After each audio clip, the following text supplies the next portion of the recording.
보물이 되는 지식을 찾아 떠납니다. 펼쳐라 보물지도.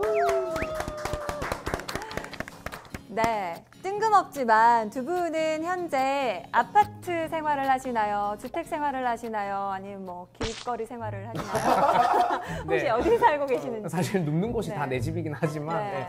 저 본가가 주택입니다. 오, 본가는 주택. 본가는 주택이고 네. 대구에서는 원룸이에요. 아, 본가와 원룸을 왔다 갔다 하시고 네. 자취를 또 하시니까. 인욱 씨는요? 저는 중학교 이후로부터는 계속 아파트에 산 것 같아요.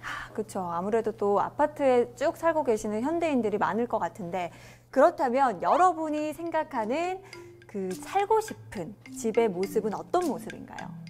살고 싶은 집의 모습이요. 워너비 하우스. 너창담. 130억. 이렇게 말해도 돼요? 네. 아이유 좋겠다. 아이유 거기 산다던데. 정신이 거뜬. 아이유 씨 사시는데 네. 거기 살고 싶구나. 네.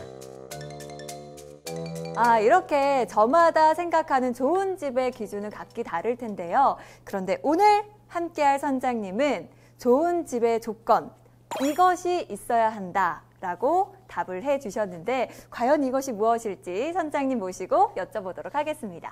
선장님 나와주세요. 반갑습니다. 네, 안녕하세요. 반갑습니다.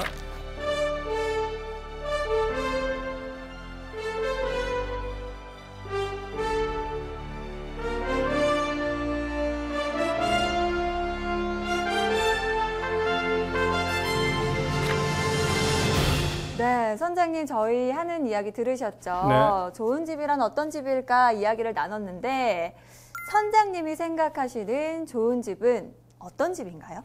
뭐 누구나 아름다운 집을 찾았겠지만 저는 가족의 삶을 잘 담아내는 집이라고 좀 정의하고 싶습니다. 예. 그러니까 저는 삶과 이 집이 아주 긴밀하게 잘 이렇게 매치될 수 있는 그런 집이 좋은 집이 아닐까 생각합니다. 삶과 함께 하는 집. 학동네거리에 있는 집 이런 거요? 학동네거리에? 죄송합니다. 죄송합니다. 조금 더 구체적으로 어떤 집일까 머릿속으로 그리고 싶어서. 무슨 뜻인지 모르겠어요. 왜냐하면 예전에 제가 인욱 씨의 대답을 기억하고 말씀을 드린 거예요. 그때 살고 싶은 집이 학동네거리에 있는 집이라고 그랬거든요. 그래요? 네. 바뀌었어요. 바뀌었어요. 너창담. 알겠습니다. 비싼 집으로 그냥. 네. 아니 우리 선장님께서 이것이 있는 집이 좋은 집이다 이렇게 말씀을 하셨는데 이것이 너무 궁금해요. 이것은 아마 기대하시는 답은 이제 정원인데요. 정원과 집이 저는 불가분의 관계면 참 좋겠다 생각합니다. 집 따로 정원 따로가 아니라 집과 정원이 정말 잘 어울려서 거기서 나나 우리 가족들의 일상이 정말 원하는 대로 또 우리 각자의 개성을 잘 담아낼 수 있는 그런 이 공간이 되면 참 좋겠다 생각합니다. 정원이 그럴 때 굉장히 필수적인 요소가 된다고 저는 믿습니다. 알겠습니다. 정원이 있는 집에 대해서 이야기를 해주셨는데 그렇다면 오늘 대한민국 최고의 조경학자 선장님과 함께 정원에 관한 이야기 나눠보도록 하겠습니다. 박수로 시작해볼까요? 네.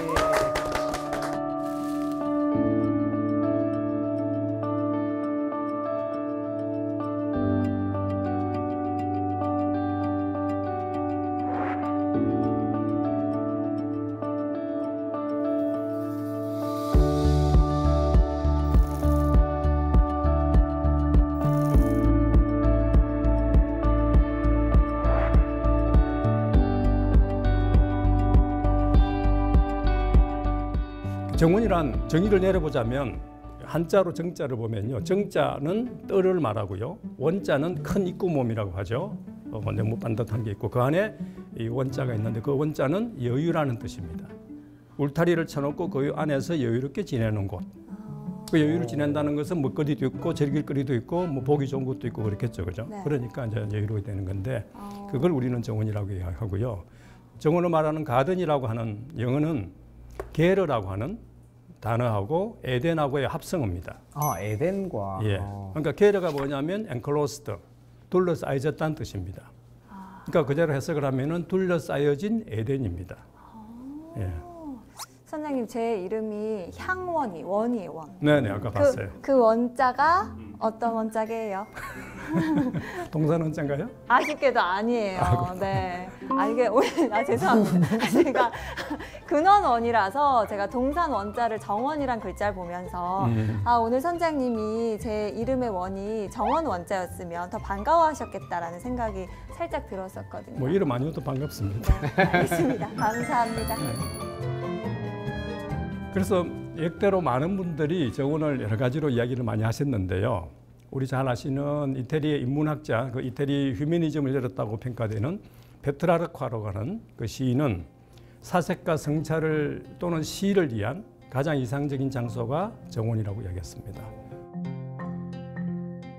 우리 삶에 참 필요한 것들 아니겠습니까? 사색, 성찰, 시 이런 것들이 정원이 없으면 근사하게 나올 수가 없는 것이죠. 예. 그다음에 프랜시스 베이컨이라고 아주 유명한 영국의 철학자죠. 우리 잘 아는 시간이 돈이다 이런 명언을 남긴 분인데 그분은 인간이 이뤄낼 가장 위대한 마지막 완성작이 바로 정원이다. 그러니까 마지막 완성작이라 그랬고요. 또 다르게는 뭐라고 표현했냐면 아무리 크고 화려한 궁궐 같은 건물일지라도 정원이 있지 않다면 그것은 거대한 공작물에 지나지 않는다. 이렇게 이야기했습니다. 그 말고도 뭐 이 정원에 대한 말씀을 나눈 사람 많습니다. 지금도 영국 사람들은 정원을 영혼에 간주합니다. 그러니까 우리가 흔히 대화하실 때 서로 이렇게 뭘 맞추지 못하고 전혀 딴소리 하면은 영혼이 없는 대화라고 이야기하잖아요. 네. 그걸 보면 영국 사람들의 정의에 의하면 우리 한국 사람들은 대체로 영혼이 없는 삶을 살고 있는 것도 아닌가 모르겠습니다. 정원이 없으면 영혼이 없다. 그렇게 이야기한다니까요. 예. 저는 그래서 인간이 갖고 있는 꿈이 있는데 그걸 우리 생활 공간 주변에다 잘 만들어 놓은 것. 저는 그게 정원이라 생각하고요. 저는 꿈이 대단히 중요하다고 생각합니다.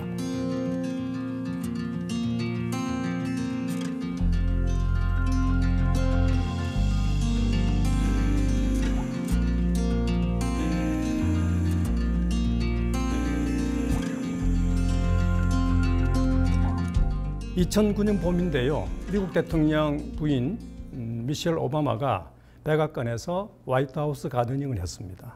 백악관에 정원을 했다고요? 그랬던 거죠. 저는 그걸 보면서 참 한 나라의 지도자가 저런 안목을 가지면 참 그 나라는 행복하겠다 저는 생각을 참 많이 했고 그 미셸이 왜 했을까요? 심심했어. 그 바쁜 분이 심심해서 유기농 채소를 드시고 싶으셔서요. 힐링을 위해서? 정답입니다. 정말요? 아시다시피 미국은 오베이시티라고 하죠. 그 비만이 아주 심각한 문제가 되니까 건강한 먹거리 그걸 되게 중요시하고 그걸 위해서 했다고 이야기를 합니다. 그런데 그게 저는 드러난 주 이유고 또 다른 좋은 의도가 저는 있었다고 저는 해석을 합니다. 워싱턴 DC는 미국의 수도이긴 하지만 살인율도 꽤 높고 범죄율 높고 이런 도시입니다. 그러니까 쉽게 말씀드리면 가난한 아이들이 많은 거죠. 저는 미셸이 그 가난한 아이들을 좀 의식했다고 저는 생각합니다. 그래서 미셸이 백악관 안에다가 화이트하우스 가든을 만들어 놓고는 그 가난한 아이들을 불러서 함께 가드닝을 하는 겁니다. 직접 외부에서 불러가지고? 그럼요. 지역 아이들 다 불러가지고. 가난한 아이들 접하면서 보니까 그 아이들이 이렇게 이야기를 하더라고요. 세상에서 나한테 관심을 가진 사람이 아무도 없다. 다른 말로 하면 나는 거의 버림받은 존재 같다. 이렇게 이야기를 합니다. 그 호기심 많고 그 의욕 넘치는 아이들한테 주변에서 좀 잘못되는 뭔가 뭐 마약이나 범죄나 이런 유혹이 들어오게 되면 넘어가기 쉽잖아요. 그죠? 네. 저는 미셸이 그런 면에 주목을 했다고 생각하고요. 그 아무도 돌보지 않는 아이들을 백악관에서 영부인이 직접 불러서 같이 가드닝을 한 겁니다. 혹시 텃밭 해보셨어요? 해보신 분 계세요? 텃밭 가꾸기요? 예. 저희는 해봤어요. 저희 해보셨어요? 집이 본가에 작지만 마당에 이제 텃밭처럼 해서 뭐 깻잎, 고추, 뭐 상추 이런 것도 하고. 직접 하셨어요? 아니면 뭐 할머니가 하시거나 딴 분이 하셨어요? 사실 부모님이 거의 하시고 저는 한 번씩 올 때마다 시키더라고요. 그래서 하긴 하는데 하면 재밌어요.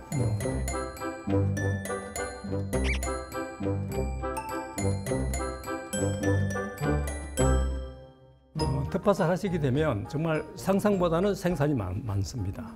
혼자 먹을 수가 없습니다. 맞아요. 나눌 수밖에 진짜요? 없습니다. 예, 그렇습니다. 자꾸 따가 빨리 조금만 먹으면서 해도 쌓여 있다. 정말 한 평짜리만 해도 충분히 4인 가족이 먹기에 넘을 만큼 많이 생산되는데 그 많이 생산되는 것들을 가지고 미셸은 아이들하고 피자 만들고 햄버거 만들고 그런 걸 아이들하고 같이 만들어가지고 지역에 있는 가난한 노인들, 뭐 타가소, 고아원 이런 데를 다니면서 나눔을 하는 겁니다. 의미 있는 활동을. 예. 그 아까 말씀드린 그 아이의 마음이 어떻겠습니까? 이거 좀 뿌듯할 것 같아요. 세상에서 버림받은 존재라고 생각했던 내가 나보다 가난한 아이들한테 또 힘든 분들한테 도와줄 수 있구나 하는 거를 자기의 존재에 대한 아마 재발견이 있었겠다 저는 그렇게 생각이 들고 어쩌면 저는 그 아이들의 인생이 달라졌을 것이다고 생각합니다. 저는 그런 대목이 텃밭이라고 하는 물리적인 공간이 중요한 것이 아니라 정원이라고 하는 것이 주는 그런 힘이라고 생각하고 그런 거를 알고 실천하는 그 지도자의 안목들이 저는 참 부러웠습니다.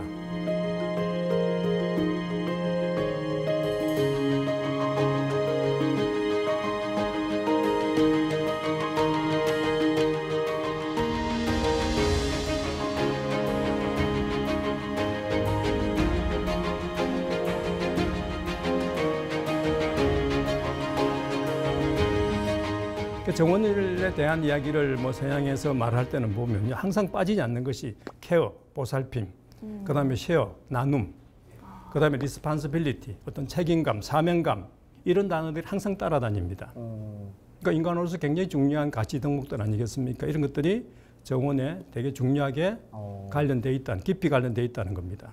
최근에 와서 특히 저는 강조되는 것은 아까 말씀드린 대로 사회적 효용으로서 의미입니다. 그게 대표적으로 잘 실현되고 있는 것이 커뮤니티 가든, 공동체 정원이라고 보시면 되고요.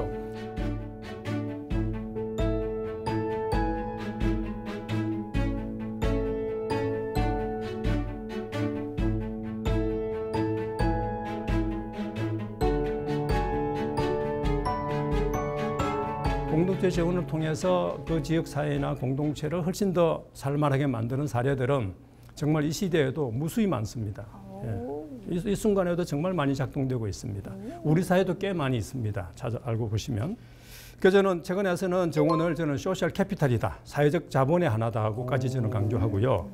뭐 저 혼자 말이 아니라 그 포게 해리슨이라고 스탠포드 대학의 아주 유명한 그 이태리 인문학자이신데 그분은 정원을 케어 앤 쉐어의 장이다, 보살핌과 나눔의 장이다 그렇게 강조를 하시죠. 나중에 정원 해보시면 이 말이 정말 맞구나 하는 걸 정말 실감하실 겁니다. 꼭 해보시길 바랍니다. 네. 언제쯤 할 수 있을까요? 자녀들이랑 같이 한번 시간 내서 주말 정원도 있잖아요 요새는. 그럼요. 주말 텃밭 이런 거. 놀이공원 가기 바빠가지고. 한 번씩. 근데 아이들이 그 재미를 몰라서 놀이공원을 찾은 걸 수도 있잖아요. 한 번 정도는 일단 겪어보게 하면 좋을 것 같아요.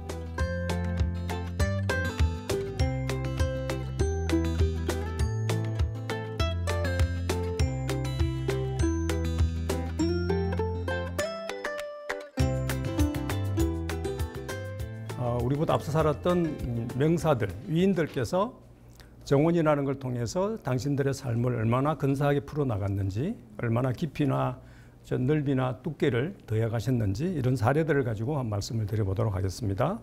누구나 아시는 저 위대한 인물들을 제가 많이 넣었는데요. 한번 볼까요?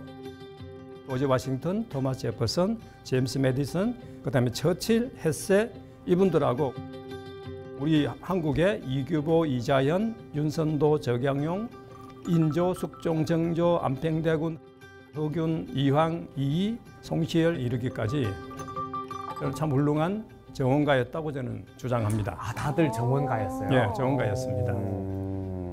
얼마나 정원가였는지를 제가 시간상 다는 말씀을 못 드리겠고요. 아주 몇 분만 추려서 한 말씀을 드려보겠습니다. 먼저 말씀드릴 분은 정조대왕 이산입니다.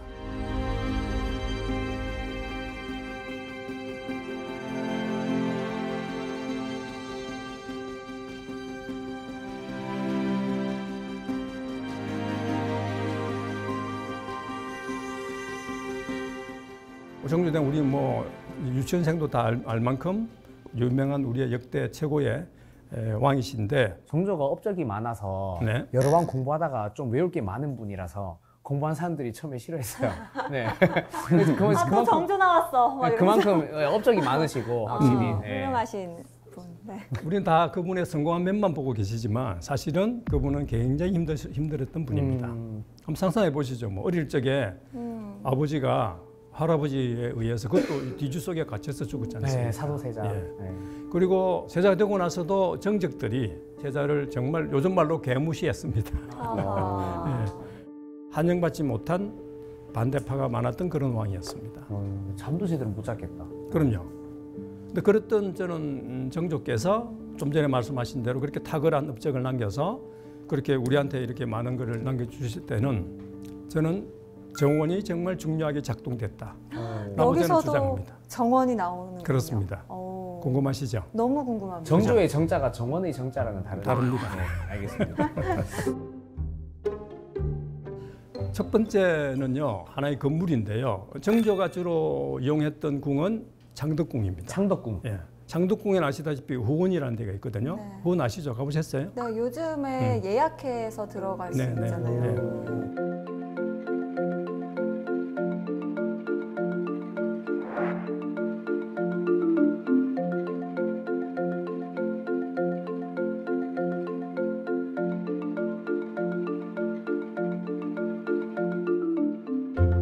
저는 우리나라의 정말 자랑스러운 이 정원이라고 생각하는데요. 근데 조선의 5대 궁 중에서 장덕궁을 유일하게 세계유산으로 등재한 까닭이 있습니다. 그러니까 장덕궁하고 경복궁하고 한번 비교해 보시면 경복궁은 굉장히 축이 잘 살아 있고요. 네. 장덕궁은 축이 없습니다. 왜일까요? 아, 그 연못을 살리려고요. 자연 환경. 예, 맞추려고. 좋습니다. 역시 다르십니다. 그러니까 자연 환경에 그대로 맞추기 위해서입니다. 세계유산으로 등재된 그 문건에 보면 네.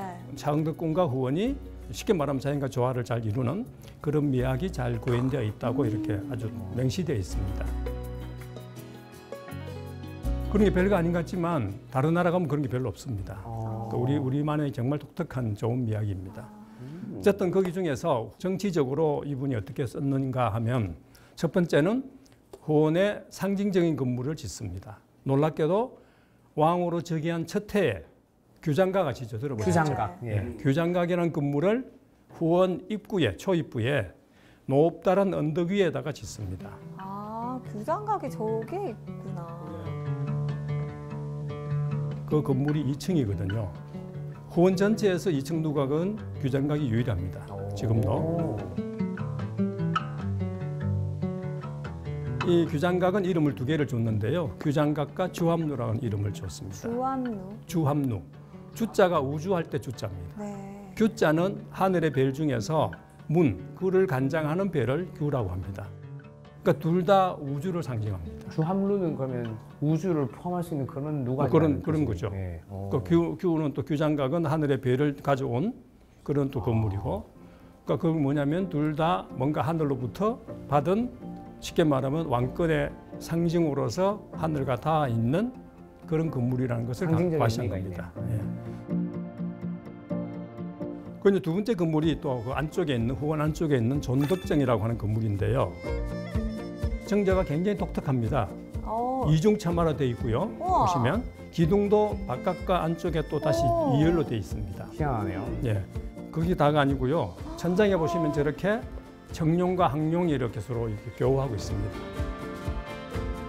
엄청 공을 들여서 만든 티가 나요. 그런 티가 나죠. 네. 예, 뭔가 의도가 있다는 느낌 오시죠. 네. 결정적인 건 중요한 거는 저 아래쪽에 보이는 현판입니다. 현판. 그 현판이 만천명월 주인옹자서라고 하는 것인데요. 만천명월이 중요합니다. 만천명월. 그렇습니다. 그러니까 만 개의 하천과 그걸 비추는 밝은 달을 이야기합니다. 오. 그 느낌 오시죠? 밝은 달이 왕이고 다 비추겠다. 많은 하천이 백성인가요? 역시 다르십니다. 맞습니다. 예. 오, 역시 다르십니다. 감사합니다. 아까 그거는 덩크한 첫 해에 지었지만 이거는 노년에 한참 뒤에 돌아가시기나 몇 년 전에 이렇게 지으셨는데 그거는 제가 봐서는 군주로서 백성과 신하들을 위해서 나는 달처럼 너희들을 비추는 존재다 하는 것을 당당하게 자신감 있게 군주로서의 어떤 책무 이런 거를 널리 밝힌 거다. 멋있다. 어쨌든 첫 번째는 정원이 기여한 거죠. 정원에다가 저런 좋은 건물을 지음으로써 왕이라는 존재를 널리 알린 거죠. 그죠? 맞아요.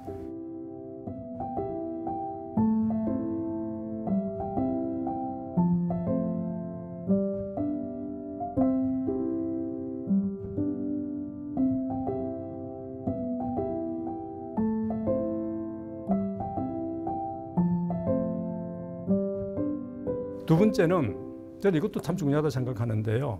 좋은 정원에서는 놀기가 참 좋죠, 그죠? 놀기 좋은 것은 공부하기도 좋은 곳입니다. 맞습니다. 네. 학교도 정원이나 이렇게 잘 돼 있는 곳 보면 확실히 학습이 잘 되는 것 그렇죠. 같고, 네. 뭐 옛날 한교나 이런 데서 정원 잘 돼 있는데 보면 맞습니다. 학습이 많이 이루어졌다고 들었어요. 맞습니다. 네. 한교는 공공학교지만 그보다 더 이제 적극적으로 경치를 잘 활용한 데가 서원입니다. 아, 서원. 아, 서원. 서원. 네.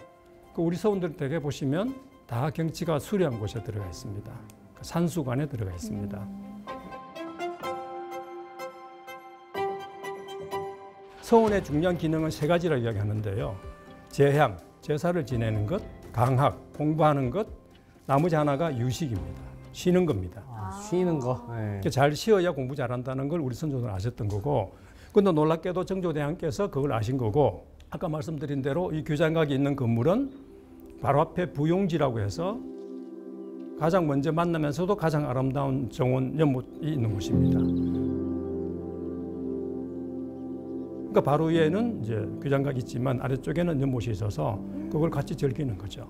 규장각은 국립도서관이고, 네. 그러니까 정조가 워낙 책을 많이 읽으셔가지고 중국이나 다른 나라에서 좋은 책들을 많이 가져와서 거기다 비치해두고 유능한 학자들, 초계문신이라는 제도를 만드셨어요. 초계문신. 예, 그래서 젊은 학자들을 불러서 거기서 공부를 시킵니다. 30살 넘어서 벼슬하지 못하는 젊고 유망한 학자들을 불러서 거기서 가르친 것이 바로 초계문신 제도라는 건데, 정조 재임 기간 동안에 약 138명의 학자들이 배출이 됩니다. 저는 그런 학자들이 정조대왕의 그런 새로운 정책을 펼쳐나가는데 중요한 인재들이 되겠다 하고 저는 그렇게 믿습니다. 예. 근데 그 인재들을 그 혼에서 기른 거죠. 그러니까 국립도서관 지어놓고 아름다운 정원에서 네. 와서 마음껏 공부하라는 겁니다. 공부할 맛이 나겠는데요. 뭐 그렇죠. 네. 그죠. 예. 그러니까 공부를 많이 시켜야 되겠다는 것을 뜻을 둔 거고, 그걸 좋은 나라 만들기 위해서는 좋은 인재가 꼭 필요하다. 그 인재들을 어디서 기를까? 이 후원이 최고 좋다 이렇게 생각을 하신 거죠. 예.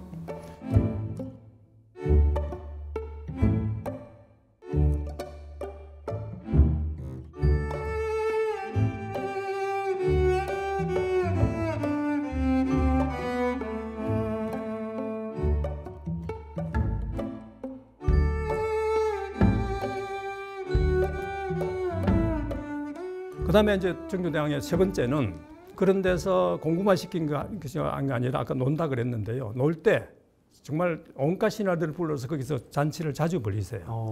그러니까 언제 공부하고 언제 정치하고 언제 놀았는지 모를 만큼 바쁘게 하셨네요. 잔치를 한 기록이 많이 있습니다. 그러니까 거기서 배를 타고도 또 다닐 수 있고 배도 타거든요.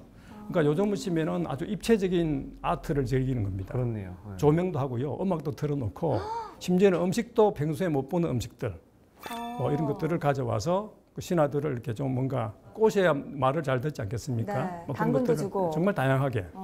그러면서 또 거기서도 그냥 또 노는 것이 아니라 놀면서 꼭 시와 문화를 생산하십니다. 그래서 그 결과 우리가 볼 수 있는 것은 갱제축이라고 어려운 한자인데요. 쉽게 말하면 두루마리 시집입니다. 두루마리 시집이 지금도 많이 전해집니다. 근데 그 잔치는 당연히 당대에 많은 신하들이 다 오는데요. 그중에는 내가 좋아하는 신하만 오진 않고요. 나를 반대하는 신하도 자주 불러서 거기서 연애를 같이 합니다. 화합. 바로 그겁니다. 그러니까 만남과 소통을 정말 끊임없이 하신 겁니다. 정원 회식의 힘입니다, 이게. 맞습니다. 창덕궁 후원에서. 그럼요. 아. 신하들과의 어떤 만남을 굉장히 많이 다양하게 다채롭게 하면서 마음을 이렇게 열어놓고 소통하려고 무진 애를 썼다. 그 마지막 이벤트가 이건데요. 때로는 한 사람만 불러가지고 조용히 후원 전체를 투어를 시켜줍니다. 원이 꽤 넓거든요. 여러 계곡이 여러 개가 있습니다. 조그만 골짜기 있는데 그 골짜기를 다니면서 친히 이렇게 가이드를 시켜주셨습니다. 산책 코스가 있네요. 왕이 그럼요. 직접요? 직접요. 아, 근데 사실 약간 저런 그 후원이나 이런 곳은 왕이 독점할 수 있는 그런 공간이잖아요. 맞습니다. 그런데 이제 신하들을 친히 불러서 소개도 해주고 투어도 시켜주고 신하들과 함께 어울렸던 공간으로 활용했다는 것 자체가 신선하네요. 그렇죠. 마음이 넓어. 네. 그 내용을 우리가 구체적인 증거는 어떻게 알 수 있냐면 강세양 선생님이라고 네. 쓴 글이 호가유 검은기라고 하는 그런 글이 남아 있어요. 거기 이렇게 이야기하십니다. 왕께서 나를 어떻게 보셔서 나를 어떻게 어여삐 보셔서 이러한 나한테 큰 사치를 누리게 해주시는고 왕이 직접 나를 후원 구석구석 직접 다니면서 친절하게 해주신다. 그러면서 뭐라고 표현하냐면 마치 가족처럼 자상하게 해준다. 엄청 황송할 것 같아요. 스윗남. 감동이죠, 그죠? 스윗하다. 스윗하죠. 저는 정조대왕께서 거듭 말하지만 그런 개혁을 단기간에 완수할 수 있었던 것은 깊이 사람을 1대1로 이렇게 휴먼 터치라 그러죠. 마음을 소통하려고 하는 그런 깊은 노력들이 저는 유효하게 작용했다고 좀 믿습니다. 정조의 훌륭한 정치에는 저 창덕궁 후원을 빼놓을 수가 없는 그렇습니다. 곳이네요. 그렇습니다. 예, 예.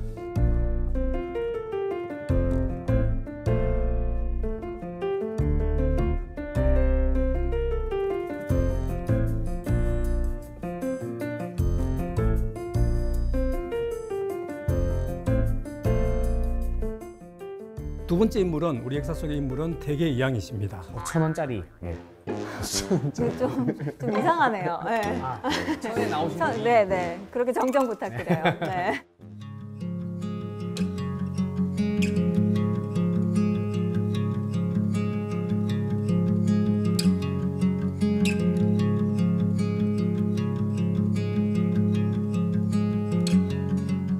제가 알기로는 우리의 성리학자 중에서 조선의 성리학자 중에서 세계적으로 알려져 있고 지금도 태계학을 공부하는 그 유일한 분이시죠. 독일이나 일본에서는 태계 성리학을 지금도 공부하고 있습니다. 예. 그만큼 많이 널리 알려져 있는 분이세요.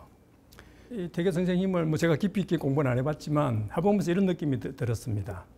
아, 태계 선생은 그 인간이 누구나 부족하다는 걸 좀 아셨고 그 부족함을 넘어서시려고 정말 무던히 애를 쓰셨고 그 어느 정도로 넘어서셨구나 하는 느낌을 제가 많이 받았고요. 그 어른이 그렇게 자기 인생을 자기 부족함을 완성시킬 때 정원이 굉장히 중요하게 작용했고 정원을 참 활용을 잘하셨다. 그 이야기를 들을 수 있습니다. 이황 선생님께서도 그럼요. 태계 선생님한테 제가 받은 거는 참 많은데 여러 가지로 저는 고마움을 많이 받았는데 첫 번째는 태계 선생님은 거주 환경에 대한 고민을 참 많이 하세요. 저는 요즘 우리 한국인들이 그걸 잃어버렸다고 저는 생각합니다. 다 아파트 사신다고 그러셨잖아요. 그죠? 네. 아파트는 내가 지은 게 아니죠. 그죠? 네. 맞아요. 내가 거기 가서 살아야지. 내가 원하는 터는 이런 것이야. 내가 원하는 환경은 이런 것이야. 그걸 맞추어서 간 건 아니잖아요. 그죠? 맞습니다. 커피를 먹을 때도 뭔가 좋아하는 커피숍을 찾아가시잖아요. 그런데 내 집은요. 한 번씩 찾아가는 커피숍은 그렇게 찾아가면서 맞아. 왜 내가 살고 내 사랑하는 가족을 같이 거기도 매일 일상적으로 반복적으로 몇십 년 동안 살 집을 우리는 별 신경 안 쓴다니까요. 집값 때문입니다. 근데 요즘 집은 어떻게 보면 약간 좀 잠만 자는 곳 같잖아요. 일하러 너무 밖에 있으니까. 그러니까 집의 기능이 그만큼 떨어져 버린 거죠. 저는 그게 우리 현대 한국인의 아픔에 저는 아주 깊이 관련되어 있다고 저는 믿습니다. 그 태계 선생님은 재산도 넉넉하셨거든요. 그랬는데도 참 검소하게 사셨고 그렇지만 집이라는 게 어떠해야 되는가, 어떤 환경을 택해서 집을 짓고 살아야 되는가 고민을 참 많이 하셨습니다. 이사를 많이 다녔거든요. 5번, 6번 다니셨어요. 예. 왜요? 좋은 집을 찾아서. 참 주목할 만한 사실은 두 번째 놀라운 사실은 가시는 데마다 집을 지으시는데요. 결코 크게 짓지 않으세요. 5, 6번 중에서 제일 크게 지은 건물이 도산서당, 안동에 가시면 네. 도산서당 지금 있죠. 네. 그거 도산서당입니다. 그게 제일 크게 지으신 제일 거예요? 크게 지은 겁니다. 3칸짜리입니다. 그러면 그 전에는 2칸짜리, 1칸짜리? 한 칸짜리도 있습니다. 아. 한 칸짜리 집으로는 양지남이라고 하는 곳이 있는데 그 양지남은 기록이 어떻게 나오냐면 석가래 3개 가지고 지었다고 이야기합니다. 석가를 3개 가지고. 네. 그럼 진짜 규모가 작은데 그러면? 완전히 움집이죠. 한 칸뿐만 아니라 완전히 움집에서 살았다는 겁니다. 세모로 그냥.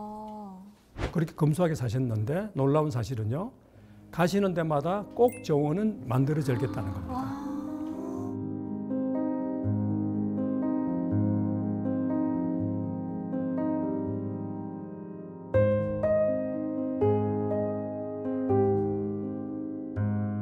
집은 작아도 정원은 있어야 돼. 그럼요. 집은 꼭 작게 지어도 꼭 정원을 즐겼습니다. 그 말고도 가는 데마다 이제 당신이 좋아하는 나무들 있지 않겠습니까? 그 당시는 이제 유학이니까 유학적인 가치를 많은 것들을 많이 이제 학자가 되셔가지고 뭐 우리 흔히 아는 대나무, 소나무, 매화 이런 유들을 좋아하셔서 그런 나무들을 심으시고는 그거를 저루사, 절개가 있는 내 친구들 또는 육우원, 6명의 내 친구들 뭐 이런 식으로 나무와 나를 이렇게 동격시켜 가시면서 정원을 만들어 즐기기도 하고요. 그뿐만 아니라 아까 좋은 틀을 찾는다 그랬죠. 네. 좋은 틀란 말은 그 당시에는 뭐라고 표현하시면 산과 물이 좋아야 된다고 얘기하시는데 산과 물이 좋은 데서 좋은 바위나 좋은 물들을 찾아내고 그것을 이름을 부여해서 내 걸로 만드는 겁니다. 마치 풍수지에서 좋은 데 찾는 것처럼. 뭐 그렇습니다. 네. 그래서 저는 대개 선생님을 한국 최고의 풍경 철학자다 그렇게 저는 좀 정의를 내리고 싶습니다. 풍경 철학. 예, 풍경을 즐길 줄 알면서 거기서 삶의 의미를 담을 수 아는 그런 학자라고 저는 생각합니다. 거기 이제 이 도산서당을 가서 보시면 도산서 3칸인데 마루 있는 담에 가시면 마루는 3방향이 열려 있습니다. 뒤쪽은 문이 있지만 물에 적으면 뒤에 이렇게 통로가 되고요. 이 측면하고 앞면이 열려 있거든요. 마루니까. 근데 그쪽에는 자연이 와 있습니다. 그리고 그쪽에 붙여서 또 연못을 만들어 놓고 그 산기슭에다가 저루사라고 하는 당신이 좋아하는 절개를 지키는 친구들 정원을 만들어 놓고 그러니까 마루는 공부하는 공간이기도 하면서 아까 말씀드린 대로 그런 자연을 즐기는 정원을 즐기는 그런 곳이기도 한 것입니다. 배치가 딱 자연과 어우러지게 그렇습니다. 한 거네요. 예. 그러기 위해서 정원이 필요했던 거고 그 재미있는 이야기를 하시는데 유쾌하지 못한 공부만 하기보다는 한가하게 놀면서 정서를 키워라 이렇게 말씀하세요. 중요합니다. 아마 대한민국 역사상 제일 공부 열심히 하신 분이실 거예요. 네. 예, 태계 선생님이. 그렇게 공부 열심히 하신 분이 이런 말씀을 하셨습니다. 그래서 좀 공감이 안 가요. 너무 공부를 많이 하신 분이 말해서. 저 말을 그대로 고지고대로 하면 정말 태계 선생님한테 혼날 것 같은데요.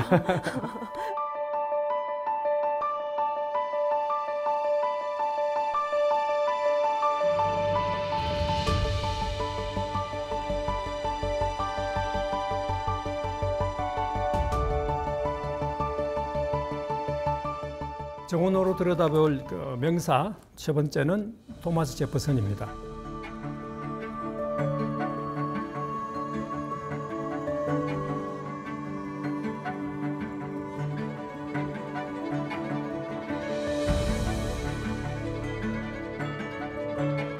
건축가이기도 하고 조경가이기도 하고 정원을 아주 참 잘 지켰던 분이고요. 저기 리스트가 나오는 저 많은 건물들 저것들을 직접 설계도 하시고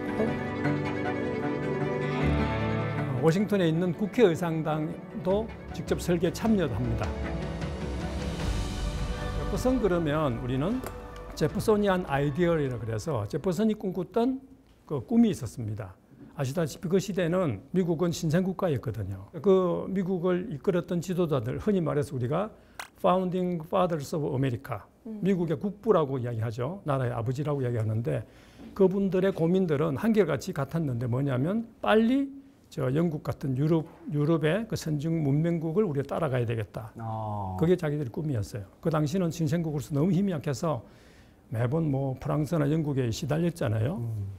그래서 그 빨리 선진 문명국으로 바꾸기 위해서는 뭐가 필요한가 고민을 많이 하셨고 이 제퍼슨의 꿈은 에게레리안 아이디어라 그래서 농업 이상주의 국가였습니다. 농업 이상. 예, 농업으로 이상 국가를 만들겠다.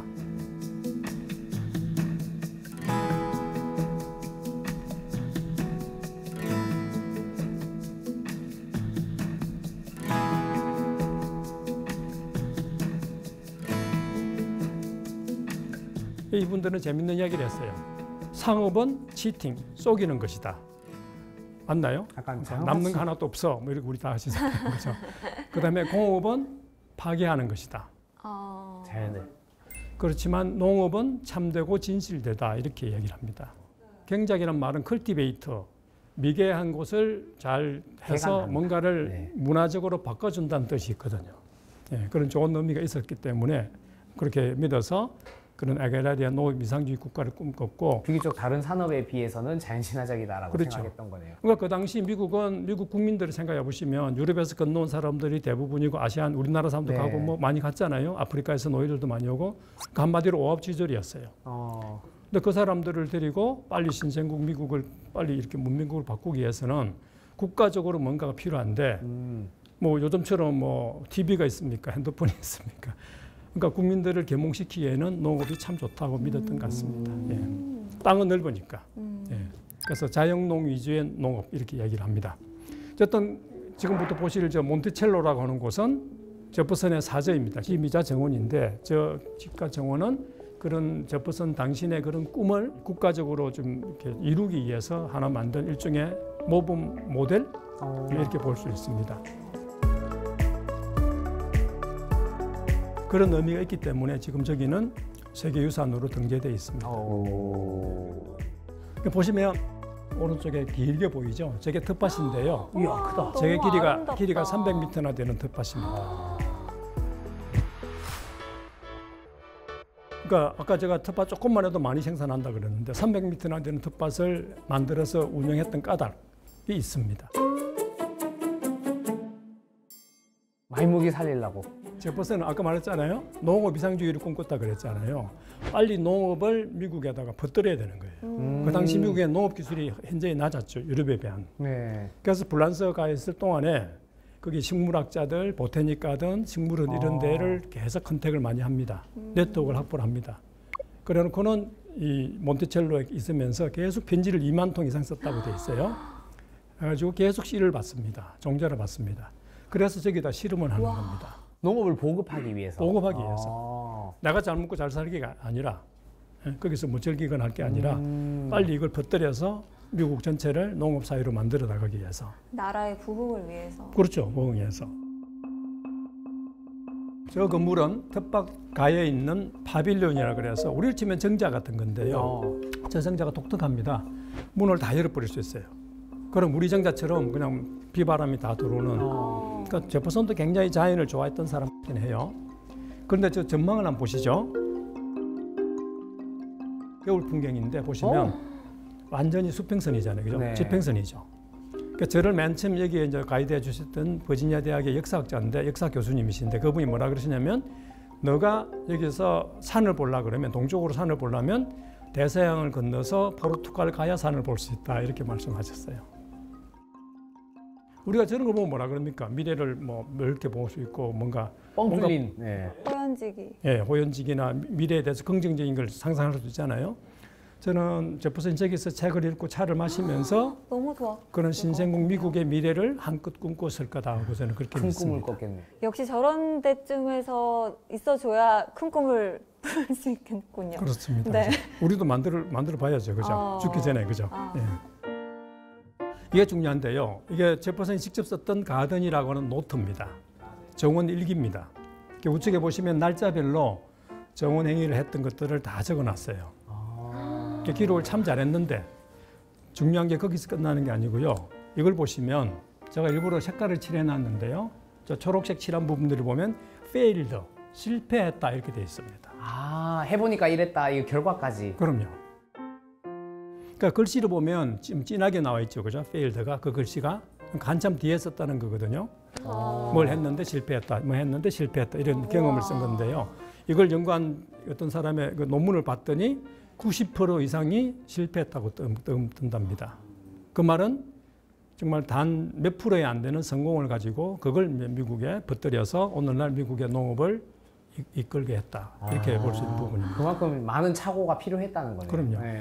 무던히 애를 썼다는 거죠. 조경학자가 보시기에는 이 제퍼슨의 노트는 어떤 수준으로 보이십니까? 그러니까 확실한 거는 네. 식물 하나하나에 굉장히 공을 들였다. 그냥 수입했겠습니까? 예, 좋은 거 찾아가지고 열심히 공부해가지고 이거 보내줘 저거 보내줘 하면서 받았겠죠. 그러고는 실험을 했고 뭐 예를 들면 사과 품종만 해도 한 50여 종을 여기다 실험했다 되어 있고요. 그 좋은 단적인 예가 하나 있는데 지금요 현대 미국에서 와인 생산이 주 단위로 따지면 어디가 1인지 아세요? 와인. 캘리포니아가 단연 1위고 네. 예, 날씨가 너무 좋아서 그다음에 2위가 버지니아입니다. 여기입니다. 네. 그 왜 여기가 2위겠습니까? 제퍼슨이 퍼뜨린 그 포도종들이 일찍부터 이것을 많이 퍼져서 그래서 이 포도 기술이 많이 발달된 거죠. 그러니까 놀랍게도 이 시대에 많은 분들이 이렇게 이야기를 합니다. 식물과 정원이 사회를 바꿀 수 있다 이렇게 이야기를 합니다. 저는 참 중요한 대목이라고 생각합니다. 미셸 오바마가 백악관에서 가더니 한 까닭도 사회를 바꾸고 싶어서 힘든 아이들을 좀 해보고 싶어서 한 거거든요. 또 이것도 똑같습니다. 진짜 그 지역의 기후에 따라서 식물 식생이 정해지고 거기에 따라 사람의 의식주도 다 영향을 받으니까 맞는 말 같네요. 네. 그렇습니다.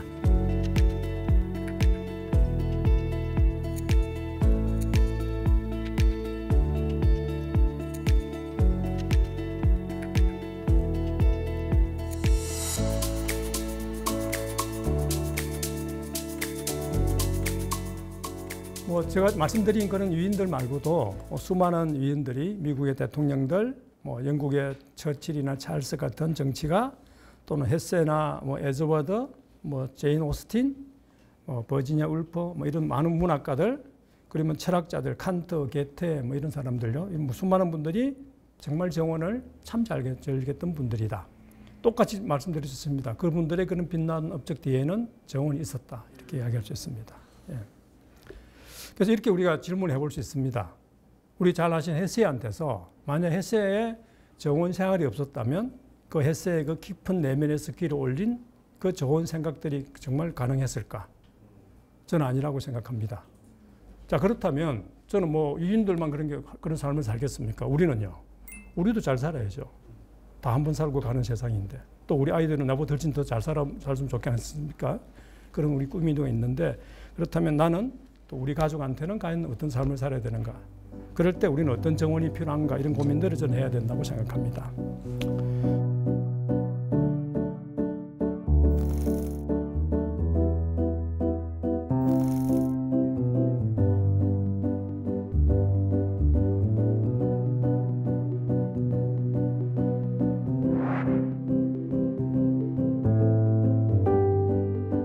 우리는 정원에 가는 책이 그러면 기술적인 책, 꽃에 대한 설명, 우리는 너무 이렇게 수단으로서 많이 이렇게 찾는 것 같아요. 그런데 서양의 정원 책들을 보면요, 쓴 사람들이 철학자 있고 심리학자, 사회학자, 인문학자들이 정원 책을 많이 씁니다. 그건 뭐겠습니까? 정원이 인간의 삶을 뭔가 이야기하기에 참 중요한 소재라는 것을 그 사람들은 알고 있는 거죠. 그 책을 보다 보면 꼭 빠지지 않는 것이 굿 라이프, 좋은 삶. 또는 선한 삶이라는 것이 항상 가든 이꼴 굿 라이프 이렇게 이야기합니다. 저는 그걸 또 우리 태계 선생님 글에서 그대로 봤어요. 태계 선생님이 뭐라 그랬냐면은 정원이나 자연은 정신을 즐겁게 하고 성정을 맑게 한다. 그 이야기를 하셨어요. 그러면서 정원을 즐기는 것은 마치 마음의 밭을 가는 것과 같다. 그렇게 이야기합니다. 굿 라이프를 얘기하신 거죠. 심성을 함양한다. 그렇게 얘기를 했습니다. 최근에 이런 재밌는 사건이 있었는데요. 테드 강연에 보면 하버드 대학의 의대 교수입니다. 로버트 와일딩거라고 하는 분이 당시 그때 75년간 하고 있는 장기 연구 과제를 발표한다. 그런 중간 발표라고 했습니다. 본인이 4번째 연구 책임자라고 그랬습니다. 그 연구는 1930년대에 시작한 연구인데요. 보스턴 지역에서 그 하버드 대학생들하고 동년배 빈민 청년들을 많이 됐어요. 700명이 훨씬 넘게 대상지를 해서 생애 조사를 합니다. 그러니까 30년대에 20대니까 지금은 90이 다 넘었잖아요. 돌아가신 분 많습니다. 그러면 아들, 손자들까지 지금도 하고 있어요. 그러니까 이 연구는 뭐냐면 무엇이 우리로 하여금 건강하고 장수하고 행복하게 하는가. 저는 우리 한국인들이 이런 질문을 스스로에게 많이 던질 필요가 있다고 저는 믿습니다. 뭐가 있으면 내가 건강하고 행복하고 장수할 것 같습니까? 돈. 돈. 이 물질 만능주의. 중요하긴 하죠. 예. 사랑. 그 답이 나오는데요. 저는 이 답을 보고 정말 두 번 놀랐는데요. 3가지를 이야기하는데 3가지가 다 관계입니다. 관계. 첫 번째는 소셜 인터랙션, 사회적 관계입니다. 그래서 고립되면 안 좋다 이렇게 이야기를 하고요. 그다음에 두 번째, 그 사회적 관계도 중요하지만 그보다 훨씬 중요한 것이 깊고 따뜻한 관계다고 이야기합니다. 저는 우리 한국 사회가 이 두 번째가 조금 이렇게 손상이 좀 있지 않는가 생각을 하거든요. 특히 부부 관계, 가족 관계. 예, 되게 중요하잖아요. 그 부분을 강조하고요. 마지막으로 좋은 관계를 유지하게 되면 신체나 뇌나 둘 다 노화가 덜 되고 오히려 촉진된다. 뭐 이런 게 있습니다. 그러니까 쉽게 말하면 공부 잘하고 싶으면 관계 잘하면 공부 잘할 수 있는 겁니다.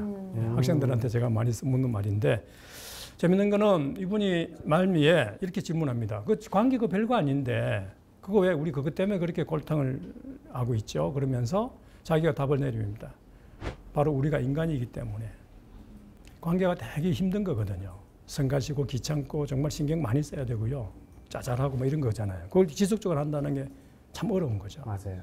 그래서 이분은 이제 어렵다고 결론을 냈는데요. 저는요, 관계가 쉽습니다. 왜요? 정원이 있습니다. 관계를 잘 맺으려면요, 정원이 정말 훌륭한 장치입니다. 안 믿으시겠지만, 한번 이게 제 연구인데요. 서울의 영구임대 아파트, 그분들을 대상으로 한 연구인데, 텃밭하고 그 안에 복지관이 있습니다. 여러 가지 프로그램을 잘 돌리고 있는, 잘 돌아가는 복지관이 있고, 그 옆에 또 큰 공원이 있습니다. 이 세 개 중에서 사람들을 관계를 제일 좋게 하는 게 장치는 단연 텃밭입니다. 예, 교류하고 이웃 수가 제일 많죠, 그죠? 복지관 이용자보다도 2배 이상 많이 나오죠. 그러니까 복지관 건물 짓고 그 안에 프로그램 빵빵히 돌려도 이거는 옥상에 있는 텃밭인데 그 옥상 텃밭보다는 교류하는 데 있어서는 역할을 못 한다는 겁니다. 텃밭이 투자 비용도 더 적게 들 텐데 효과가 훨씬 더 좋다는 말이네요. 예. 네. 그런 놀라운 결과는 정말 많습니다. 이거는 또 다른 연구인데요. 이제 수도권에 있는 다른 아파트에서 조사를 시켰는데 딱 2가지 조사시킨 겁니다. 텃밭을 오래 하는 사람하고 하지 않는 사람들의 이웃 관계가 어떤지. 자, 지금부터 제가 질문을 드려볼 테니까 한번 적용해 보시기 바랍니다. 평소 아파트 내에 다니실 때 눈이 마주치면 인사하는 그런 관계가 있습니까? 그 다음에 그 인사할 때 서로의 이름을 아는 그런 관계가 있습니까? 더 나아가서 가족들의 이름까지 서로 불러주고 아는 관계가 있습니까? 더 나아가서 종종 서로 불러서 밥을 서로 같이 나누고 가족끼리 그런 관계가 있습니까? 더 나아가서 뭐 취미 활동이나 지역 사회 봉사 활동이나 이런 그룹 활동을 같이 소사이티를 같이 형성해서 그런 활동 관계 있습니까? 물어보면요. 텃밭을 오래 했던 분들이 월등 많은 겁니다. 그러니까 여기 보여주고 있습니다. 좌측의 표가 텃밭 하는 분들의 관계입니다. 각자가 다 자기가 허브입니다. 앞뒤집 아는 사람이 너무 많습니다. 안 하는 분들은 거의 직선입니다. 이 대목에서 이렇게 얘기를 드리고 싶습니다. 우리 층간소음 너무너무 심각하다고 하거든요, 지금. 근데 만약 이런 관계라면, 텃밭을 오래 해서 앞뒤집 위아래 다 아는 관계라면 층간소음 났다고 해서 진짜 물 들고 올라가겠습니까? 윗집에 그 떠드는 아이가 누군지 내가 아는데, 이름도 알고 얼마나 귀여운지 아는데, 또 윗집에서도 아랫집에 사시는 분이 누군지 알면 이미 좀 주의를 해서 덜 할 거고요. 또 막 시끄럽다 치도 뭔가를 해결하지 않았겠습니까? 맞아요. 야, 어제 저녁에 왜 그리 떠들었어? 애들이 왜 그래? 하고 하면은 아이고 미안합니다 하고 뭐 그냥 뭐 하나 들리고 그죠? 그러면서 해소하잖아요. 네. 사실은 그게 우리 인간이 살아가는 모습이거든요. 거기 소통이고 그죠? 이웃이고. 근데 우리는 그게 깨져 있다니까요. 자, 이거 보시면 이거 또 다른 효과를 볼 수 있어요. 이걸 또 영국의 데이터인데요. 아까 제가 정원을 케어 앤 쉐어라고 했잖아요. 네. 이 나눔의 양상입니다. 나누는 대상이요. 첫 번째가 친구, 두 번째 가족, 세 번째 이웃, 네 번째가 뭡니까? 낯선 사람들입니다. 그러니까 낯선 사람까지도 서로 나누는 겁니다. 텃밭하면 생산이 너무 많이 되니까. 그러니까 그렇게 서로 나눔을 많이 하게 되면 어떻게 우리 이웃 간의 관계가 이렇게 삭막해질 수가 있겠습니까? 그래서 저는 다시 결론을 마무리를 하자면 이 정원이라고 하는 것은 우리가 인간으로서 인간다운 삶을 위한 너무나 중요한 기본 요소다. 그렇게 이야기합니다.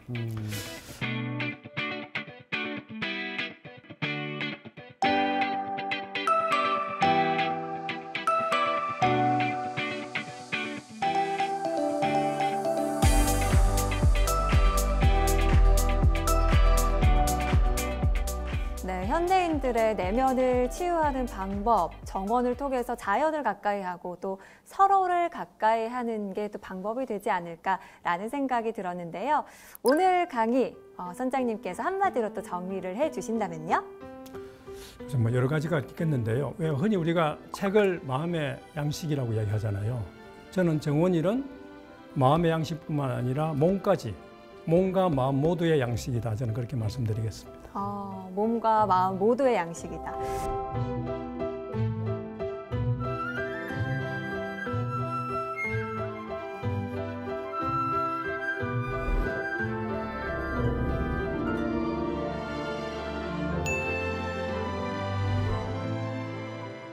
오늘 정원에 관해서 이렇게 깊은 이야기 나눠봤는데 두 분 어떻게 들으셨어요? 뭐 정원 하길래 뭐 저랑 관계없는 얘기인가 싶기도 하고 필요한가 싶기도 했는데 뭐 듣다 보니까 좀 필요한 것 같기도 하고 뭐 그런 것 같아요. 앞으로도 텃밭 열심히 가꾸시면서 저는 가꾸진 않죠. 그래도 아이들 데리고 해볼 생각은 있습니다. 좀 다녀볼 생각은 있어요. 네. 알겠습니다. 경환 씨는 오늘 어떻게 들었어요? 저는 이제 교육 쪽에서도 학교에서도 애들이랑 텃밭을 좀 해보는 활동이 있거나 뭐 그런 거 보면서 이제 노작 교육의 가치에 대해서도 한 번씩 이제 이야기를 하는데 오늘 생각보다 더 많은 가치들이 숨어 있었다는 걸 알게 돼가지고 조금 더 주변에 이 텃밭 가꾸기의 순기능에 대해서 더 이야기를 하게 될 것 같습니다. 네.